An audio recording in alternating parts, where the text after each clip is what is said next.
নমস্কাৰ ছাত্ৰ ছাত্ৰীসকল এই কক্ষালৈ তোমালোকক স্বাগতম জনাইছো মোৰ নাম অবিস্মৃতা বৰঠাকুৰ আজি আমি আলোচনা কৰিম অষ্টম শ্ৰেণীৰ তৃতীয়টি পাঠ এন ফ্ৰাংকৰ ডায়েৰী পাঠটিৰ অনুশীলনী প্ৰশ্ন উত্তৰসমূহৰ বিষয়ে ইতিমধ্যে আমি পাঠটিৰ বিষয়ে আলোচনা কৰিছো এতিয়া আমি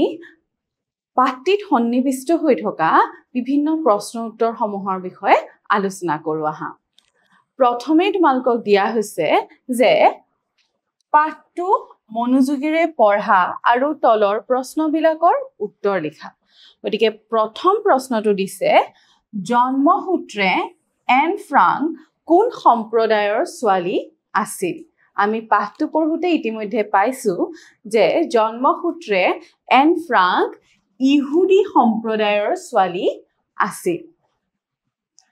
তাৰ পিছৰ প্ৰশ্নটো চাওঁ আহা এন ফ্ৰাংকৰ দেউতাকৰ নাম কি আছিল আমি পাঠটিত পাইছোৱে যে নাজি বাহিনীৰ হাতৰ পৰা তেওঁলোকে ৰক্ষা পাবলৈ লুকাই আছিল এটা পণ্যাগাৰত আৰু তাৰ পৰা বাছি অহা একমাত্ৰ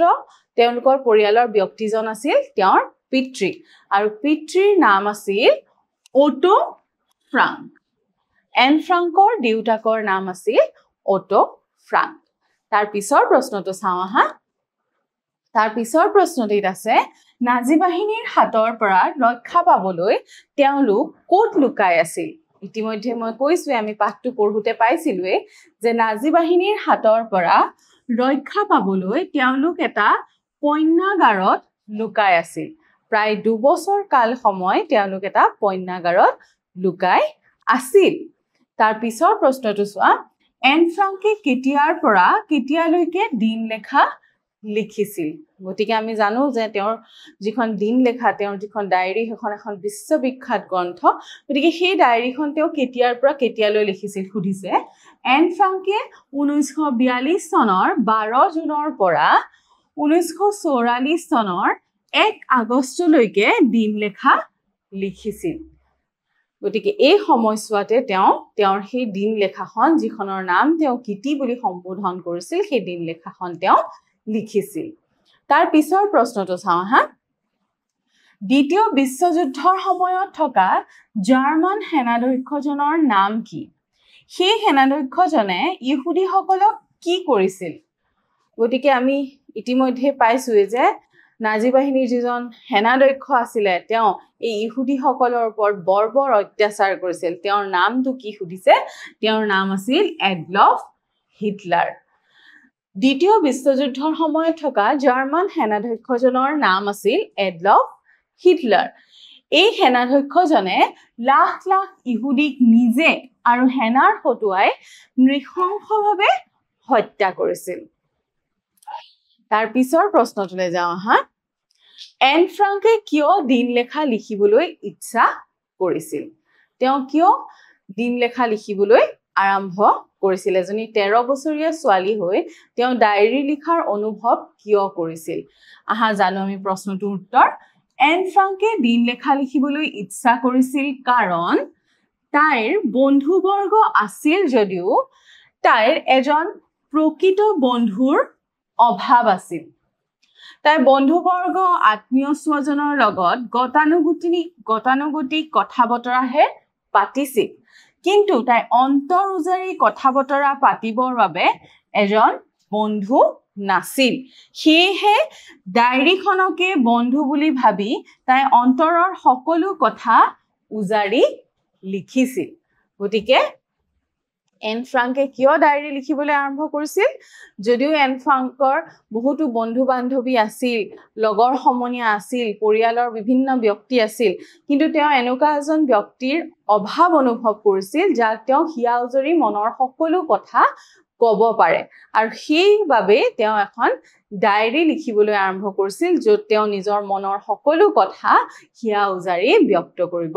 পাৰে তাৰ পিছৰ প্ৰশ্নটো চাওঁ আহা দিন লেখাসমূহ এন ফ্ৰাংকে কিয় সম্পাদনা কৰিছিল আমি ইতিমধ্যে পাঠটিত পাইছোৱে যে দিন লেখা প্ৰথমে এন ফ্ৰাংকে কেৱল নিজৰ বাবে লিখিছিল নিজৰ আৰু যেহেতুকে তেওঁ বন্ধুৰ অভাৱ তেওঁ অনুভৱ কৰিছিল তাৰ বাবে তেওঁৰ মনৰ কথাসমূহ তাতে হিয়াউজৰি লিখিছিল কিন্তু এটা সময়ত এই দিনলেখাখন তেওঁ সম্পাদনা কৰিছিল কিছু সালসলনি কৰি তেওঁ প্ৰকাশ কৰিবৰ বাবে চেষ্টা কৰিছিল কিয় কৰিছিল কিহৰ অনুপ্ৰেৰণাত কৰিছিল তাকে প্ৰশ্নটো সুধিছে জানো আহা দিনলেখাসমূহ এন ফ্ৰাংকে সম্পাদনা কৰাৰ কাৰণ আছিল 1944 চনৰ কোনো এটা দিনত হলেণ্ড চৰকাৰৰ এজন বিষয়াই অনাতাঁৰ যোগে ঘোষণা কৰিছিল যে যুদ্ধ সামকতাৰ পিছত তেওঁ জাৰ্মান অধিগৃহীত অঞ্চলত বাস কৰা যিসকল হলেণ্ডৰ লোকে যুদ্ধৰ সময়ত দুখ যন্ত্ৰণা ভোগ কৰিছিল তেওঁলোকৰ সাক্ষ্য গ্ৰহণ কৰিব আৰু জনসাধাৰণৰ বাবে প্ৰচাৰ কৰিব তেওঁ প্ৰধানকৈ চিঠি পত্ৰ আৰু ডায়েৰীৰ কথা উল্লেখ কৰিছিল এই কথাত অনুপ্ৰাণিত হৈ এন ফ্ৰাংকে তেওঁৰ ডায়েৰীখনৰ ভিত্তিত এখন পুথি প্ৰকাশ কৰিব বুলি ভাবি ডায়েৰীখন সম্পাদনা কৰিছিল গতিকে প্ৰথমে এই ডায়েৰীখন তেওঁ কেৱল নিজৰ বাবে লিখিছিল তাৰ পিছত তেওঁ যেতিয়া এজন বিষয়াই যেতিয়া ঘোষণা কৰিছিল যে যুদ্ধ সামকতাৰ পিছত এই ডায়েৰী বা চিঠিপত্ৰৰ সহায়ত তেওঁ এই কথাসমূহ মানুহে যি দুখ যন্ত্ৰণাৰ সন্মুখীন হৈছে সেইসমূহ প্ৰচাৰ কৰিব এই কথাত অনুপ্ৰাণিত হৈয়ে এন ফ্ৰাংকে ডায়েৰীখন সম্পাদনা কৰিছিল তাৰ পিছৰ প্ৰশ্নটো চাওঁ আহা প্ৰশ্নটিত আছে অটো ফ্ৰাংকে পৰিয়ালসহ কিয় পণ্যাগাৰত আত্মগোপন কৰি আছিল আমি ইতিমধ্যে জানিছোৱে যে নাজি বাহিনীৰ লোকে সেই সময়ত ইহুদীসকলৰ ওপৰত বৰ্বৰ অত্যাচাৰ কৰিছিল আৰু সেইবাবে অটো ফ্ৰাংকে পৰিয়ালসহ 2 বছৰ কাল পণ্যাগাৰত আত্মগোপন কৰি আছিল উত্তৰটোত আমি কেনে ধৰণে লিখিছো চাওঁ আহা দ্বিতীয় বিশ্বযুদ্ধৰ সময়ত জাৰ্মান সেনাধ্যক্ষ এডলফ হিটলাৰৰ নেতৃত্বত নাজি বাহিনীয়ে ইহুদীসকলৰ ওপৰত বৰ অত্যাচাৰ কৰিছিল লাখ লাখ ইহুদীক তেওঁ নিজে আৰু সেনাৰ হতুৱাই নৃশংসভাৱে হত্যা কৰিছিল সেই সময়ত এন ফ্ৰাংকৰ দেউতাক অটো ফ্ৰাংকে পৰিয়ালসহ হলেণ্ডত বাস কৰিছিল তেখেতে নাজি বাহিনীৰ পৰা নিজৰ লগতে পৰিয়ালটোক ৰক্ষা কৰিবলৈ 2 বছৰ কাল এটা পণ্যাগাৰত আত্মগোপন কৰি আছিল তাৰ পিছৰ প্ৰশ্নটোলৈ চাওঁ আহা মানুহতকৈ কাগজৰ ধৈৰ্য বেছি বুলি এন ফ্ৰাংকে উপলব্ধি কৰিছিল কিয় বুজাই লিখা পাঠটিত আমি ইতিমধ্যে পাইছোৱে যে এন ফ্ৰাংকে এই কথাটো বুজি উঠিছিলে যে মানুহতকৈ কাগজৰ ধৈৰ্য বেছি আমি উত্তৰটি চাওঁ আহা মানুহতকৈ কাগজৰ ধৈৰ্য বেছি বুলি এন ফ্ৰাংকে সেইদিনা বৰকৈ উপলব্ধি কৰিছিল যিদিনা তেওঁ কৰিবলৈ একো কাম নথকাৰ বাবে হতাশাত ভুগিছিল আৰু ঘৰতে থাকেনে বাহিৰলৈ ওলাই যায় ভাবি আছিল তেতিয়া তাই দেখিছিল যে তাইৰ সন্মুখত টেবুল এখনত এদম কাগজ পৰি আছে কাগজৰ দমটো বছৰ বছৰ ধৰি সেই টেবুলখনতে পৰি আছিল তথাপিও সিহঁতৰ আপত্তি নাছিল তেতিয়া এন ফ্ৰাংকে অনুভৱ কৰিছিল যে মানুহতকৈ কাগজৰ ধৈৰ্য বেছি আমি কাৰোবাক কিবা এটা কথা ক'লে তেওঁৰ হয়তো শুনিবলৈ মন নাযাব পাৰে কিন্তু কাগজ এখনৰ যদি আমি আমাৰ মনৰ কথা লিখো কাগজখনে আপত্তি নকৰে গতিকে সেই অৰ্থতেই এন ফ্ৰাংকে বুজি উঠিছিল যে মানুহতকৈ কাগজৰ ধৈৰ্য বেছি আৰু তেতিয়াই তেওঁ এখন ডায়েৰী লিখাৰ কথা ভাবিছিল তাৰ পিছত চোৱা এন ফ্ৰাংকে নিজকে কিয় অকলশৰীয়া বুলি অনুভৱ কৰিছিল ইতিমধ্যে আমি পাই আহিছো যে এন ফ্ৰাংকৰ বহুতো লগৰ সমনীয়া আছিল পৰিয়ালৰ ব্যক্তি আছিল যদিও তেওঁ নিজৰ মনৰ কথা ক'ব পৰাকৈ হিয়া উজৰি নিজৰ অন্তৰৰ কথা ক'ব পৰাকৈ এজন বন্ধুৰ অভাৱ অনুভৱ কৰিছিল আৰু সেইবাবে তেওঁ নিজকে অকলশৰীয়া অনুভৱ কৰিছিল আহা প্ৰশ্নটোৰ উত্তৰ এনে ধৰণে লিখিছো এন ফ্ৰাংকে নিজকে অকলশৰীয়া অনুভৱ কৰিছিল কাৰণ তেওঁৰ এজনো প্ৰকৃত বন্ধু নাছিল তেওঁ যেতিয়া বন্ধুৰ লগত হাঁহি ধেমালি কৰে হিয়া মাত্ৰ গতানুগতিকহে আছিল কিন্তু অন্তৰ উজাৰি সকলো কথা আদান প্ৰদান কৰিব পৰাকৈ এজন বন্ধুৰ অভাৱ অনুভৱ কৰিছিল আশা কৰিছো ছাত্ৰ ছাত্ৰীসকল তোমালোকে বুজিব পাৰিছা এইবাৰ চাও আহা পাঠটিত সন্নিবিষ্ট হৈ থকা কিছুমান শব্দৰ অৰ্থ আমাক লিখিবলৈ দিছে তলৰ শব্দসমূহৰ অৰ্থ শব্দ সম্ভাৰত চাই নিজৰ বহিত লিখা গতিকে ইয়াতে কিছুমান শব্দ যিসমূহ পাঠটিত সন্নিবিষ্ট হৈ আছে তেনে কিছু শব্দ ইয়াতে অন্তৰ্ভুক্ত কৰা হৈছে সেইসমূহৰ অৰ্থ আমাক লিখিবলৈ দিয়া হৈছে গতিকে